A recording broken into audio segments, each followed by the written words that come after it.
dia, Espírito Santo. Bom dia, Espírito Santo. Bom dia, Espírito Santo de Deus. Meu devocional de hoje, eu venho falar em Hebreus 12, 7 e 8, que diz: suporte as dificuldades, recebendo como disciplina. Deus os trata como filhos. Pois qual o filho que não é disciplinado por seu pai? Se vocês não são disciplinados, e a disciplina é para todos os filhos, então vocês não são filhos legítimos, mas sim ilegítimos. Que palavra, irmãos! Essa palavra ardeu no meu coração e venho compartilhar com os irmãos nessa manhã e dizer que temos que ser disciplinados, porque Deus nos corrige. Eu escrevi aqui, dizendo assim: quando a tempestade vem em nossas vidas, algumas delas podem ser consideradas pedagógicas. Depois que Jonas desobedeceu a Deus e tentou fugir para o outro lugar, uma grande tempestade surgiu e Deus cuidou para que o relutante profeta voltasse para o seu caminho. Deus pegou Jonas porque ele tinha feito uma pequena rebeldia, uma desobediência, e Deus foi lá e trouxe ele de volta para o caminho. E eu escrevi aqui um outro texto também, que veio assim, que está em Jonas 1:1. Tudo começa com a palavra de Deus. Jonas ouviu claramente o chamado, mas a questão não era ouvir, era obedecer. A direção de Deus chegou, mas o coração de Jonas resistiu. Porque nem toda vontade de Deus será confortável, mas sempre será a certa. Deus continua falando, talvez não como esperamos, mas com clareza. A pergunta é: temos ouvido com disposição para obedecer ou filtrado apenas o que nos agrada?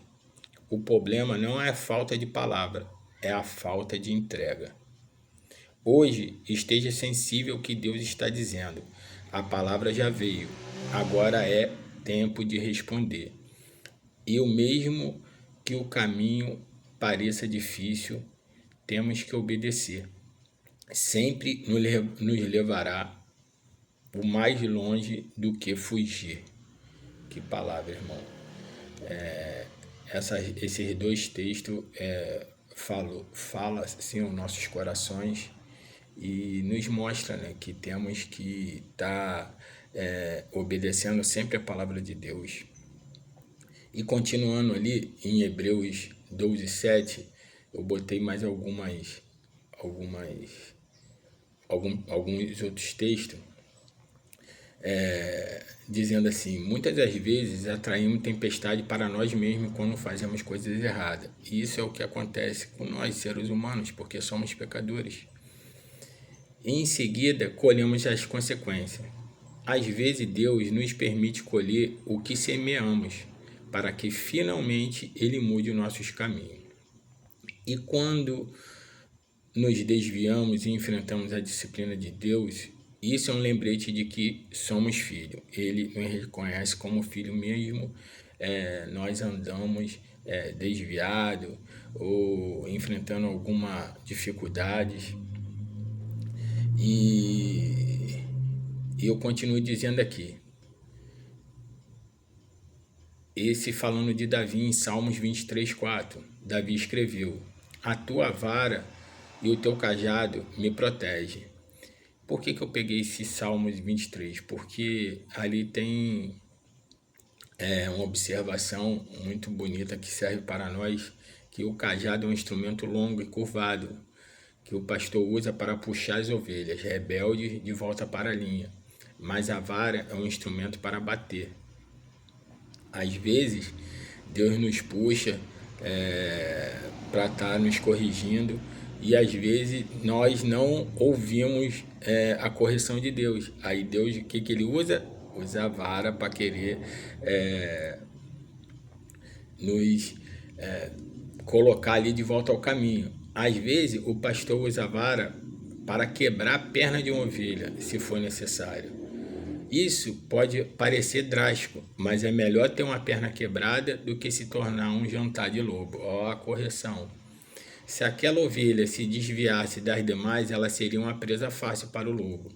Então o pastor protege aquela ovelha rebelde e as demais que poderiam vir a segui-la no mau caminho. Da mesma forma, quando estamos indo na direção errada, Deus nos disciplina.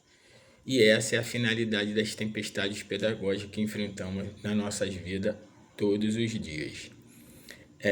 Eu separei uns textos bíblicos que fala também,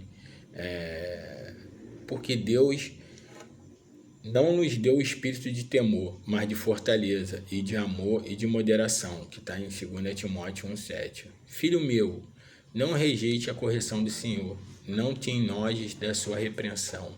Está em Provérbio 3,11.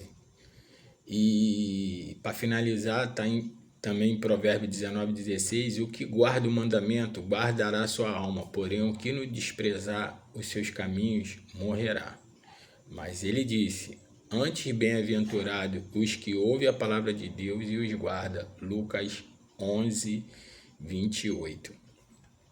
Esse é o texto que eu deixei para a nossa reflexão nessa manhã. Que Deus possa estar nos corrigindo e que venhamos ser disciplinados a ouvir a sua voz, a sua palavra. Beijo no coração de todos, um excelente dia. Que Deus possa estar abençoando a nossa vida, a nossa casa, a nossa família, os nossos ministérios, os nossos negócios. Que aonde colocarmos as mãos e os pés, possamos abençoar e ser abençoados sempre com o coração cheio de gratidão. Beijo no coração de todos e lembramos que o amor é a única revolução verdadeira, porque o amor de Cristo, ele deu o seu sangue, o seu Filho, por nós. Tá bom, meus irmãos? Beijo no coração, ficam na paz.